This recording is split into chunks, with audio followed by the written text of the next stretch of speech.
Ya. Oke, sahabat Kompas TV, sekarang saya berada di Cirebon dan sekarang saya bersama Kang Deddy Mulyadi. Nah, Kang Deddy kan dalam kanal YouTube-nya kan bertanya-tanya dengan para warga sekitar, dengan para saksi Ya. terkait kasus Vina.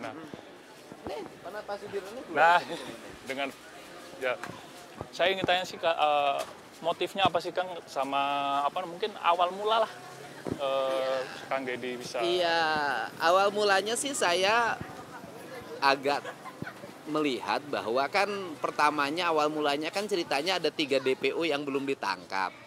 Kemudian dari 3 DPO itu menyebutkan banyak nama besar dari orang tuanya ya, baik pejabat negara maupun keluarga Polri kan gitu. Tetapi setelah saya melakukan penelusuran dari tempat ke tempat, nah itu makin meredup menurut saya gitu loh. Disebut makin meredup bukan kasusnya menjadi hilang, tapi seluruh arah tuduhan itu semakin saya meragukan. Bukan melindungi karena pejabat Polri ya, atau karena keluarga pejabat negara di Cirebon. Kenapa? Karena ruangnya semakin tertutup ke arah itu menurut saya. Apalagi dengan Polda setelah menangkap Peggy ya, kok saya makin banyak yang makin jauh dari masalah yang sebenarnya. Terus kemudian Polda menganulir kedua DPO yang itu adalah pelaku utama. Dia membunuh, dia memperkosa, dia ngangkut kan korban dari lokasi kejadian, bukan lokasi kejadian ya, lokasi yang diceritakan. Kan belum tentu bahwa lokasi itu lokasi kejadian. Ke flyover itu menunjukkan dalam diri institusi Polda sendiri memiliki keraguan. Bayangin loh, 2 DPO yang dianggap berperan sentral membunuh, memperkosa, mengangkut korban itu kemudian dianulir. Artinya terus pelakunya siapa? Oke, kalimat berikutnya, pelakunya ada apa enggak? Nah, sedangkan itu masuk di BAP, di dakwaan, di tuntutan, bahkan di putusan. Artinya bahwa Pengadilan Negeri Cirebon pada tahun 2016 memutus sebuah perkara yang hari ini perkara itu diragukan kebenarannya. Apakah peristiwa itu terjadi atau peristiwa cerita fiksi? Bayangin, kalau itu merupakan cerita fiksi yang merupakan imajinatif dari seorang penyidik, kemudian dituangkan menjadi keputusan negara, dalam hari ini keputusan lembaga yudikatif, betapa tragisnya masalah ini. Dan kemudian menimbulkan kesulitan hukum kalau menurut saya. Satu, PK, aspek formalnya kan harus dipenuhi begitu ketat kan. Kemudian sedangkan orang sudah mengalami penjara vonis seumur hidup. Bahkan Peggy terancam hukuman mati. Kan ini peristiwa hukum yang sesungguhnya di dalamnya kalau mereka itu tidak bersalah, saya katakan kalau mereka tidak bersalah adalah peristiwa kemanusiaan yang sangat luar biasa. Peristiwa kemanusiaan dimulai dari penangkapan, penyiksaan. Jadi orang dituntut mengaku dengan disiksa. Nah, kalau orang dituntut mengaku dengan disiksa, orang pasti ngaku. Kalau nggak kuat, gitu kan? Nah, buktinya kalau nggak kuat setelah itu, alat buktinya menurut saya lemah. Kan kalau sebuah peristiwa hukum, apalagi pembunuhan, manakala alat bukti yang bersifat sains itu tidak ditemukan, kan menjadi problem utama. Apalagi pengakuannya dilahir dari penyiksaan. Pengakuan lahir dari penyiksaan, alat bukti sainsnya tidak bisa dipertanggungjawabkan. Bagaimana coba?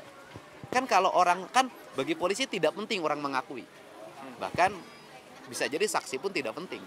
Manakala sainsnya itu kuat. Karena sains tidak bisa dibohongi. Jejak digital tidak bisa dibohongi. Forensik kan tidak bisa dibohongi. Kalau ini sainsnya tidak bisa dibuktikan pengakuannya dari penyiksaan. Saksinya yang paling menarik mencabut seluruh kesaksiannya sekarang. Walaupun pencabutannya terlambat menurut saya. Tapi sudahlah, bahwa ada sebuah realitas kebenaran yang bisa dilihat hari ini. Gitu. Ini yang di kan Kang Deddy kan mewawancarai banyak. Ya hampir semua deh. Ya, nah itu mungkin ada harapankah dari Kang Ya Deddy? harapannya bahwa kan gini, peristiwa ini kan tidak akan bisa selesai hanya dengan berdebat di televisi, menghadirkan pakar, menghadirkan orang yang kontra, jadilah keributan. Tapi kan apa sih manfaat keributan itu bagi terpidana? Kalau proses hukumnya tidak ditempuh, maka satu-satunya jalan hukum adalah VK. Kalau VG kan ada pra-peradilan atau mungkin di pengadilan nanti kita, mudah-mudahan tidak sampai pengadilan ya, bisa membuktikan kebenaran. Tapi kalau yang sudah terpidana ini, itu kan dia harus mendekam selamanya, selama umur hidupnya. Nah, kan PK. Nah, saya berharap ini bisa menjadi novum.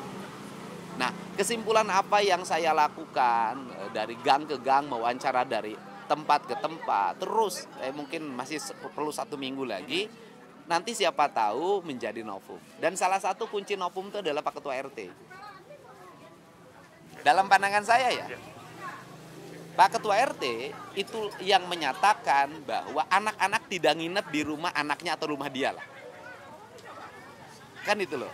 Seluruh saksi yang lain kan sudah nyabut tuh, udah geser karena ada 2 saksi yang diarahkan oleh penyidik. Ada Lingga Akbar diarahkan oleh Parudiana. Nah, Pak RT, tinggal Pak RT saja nih. Nah, dan Pak RT hari ini sulit banget saya temuin. Nih, saya tetangga ya, sulit ya? Ini anak bapaknya Pak Sudirman, sulit.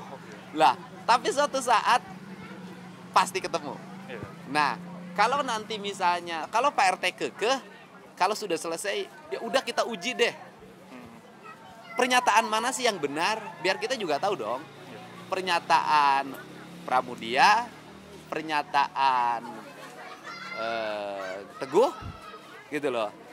Dan yang lainnya termasuk pernyataan para terpidana atau pernyataan Pak RT.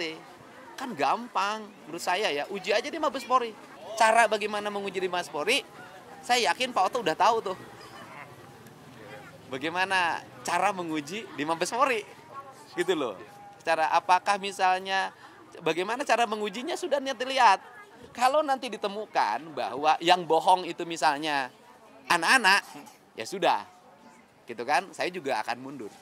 Kenapa? Berarti anak-anak memberikan kesaksian yang bohong pada saya.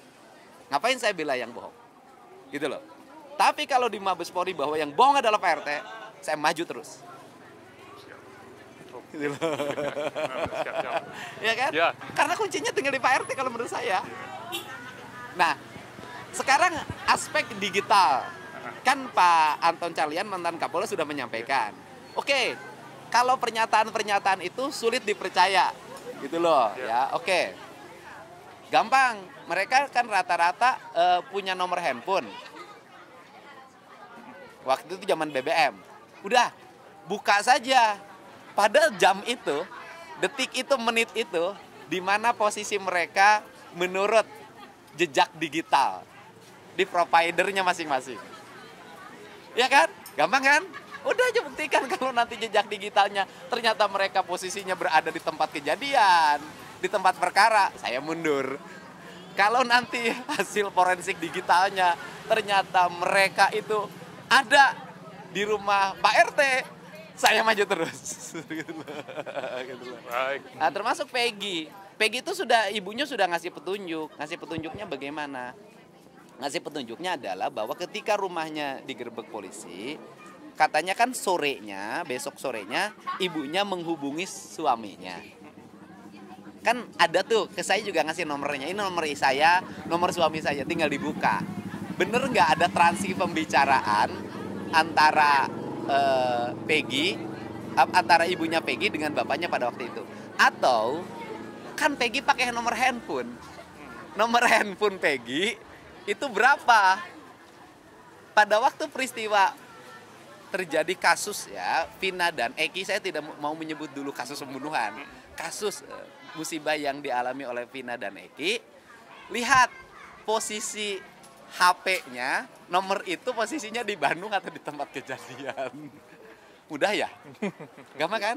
Ya udah, bilang aja gampang. Dari sisi digital itu gampang. Jadi udahlah, kalau kebenaran omon-omon, susah orang mempertanggungjawabkannya. Yuk kita cari kebenaran digital aja. Siap, Kang Deddy. Ya, Terima kasih banyak, Kang Deddy.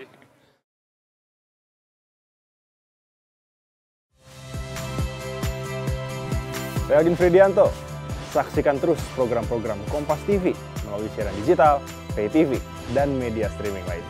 Kompas TV, independen, terpercaya.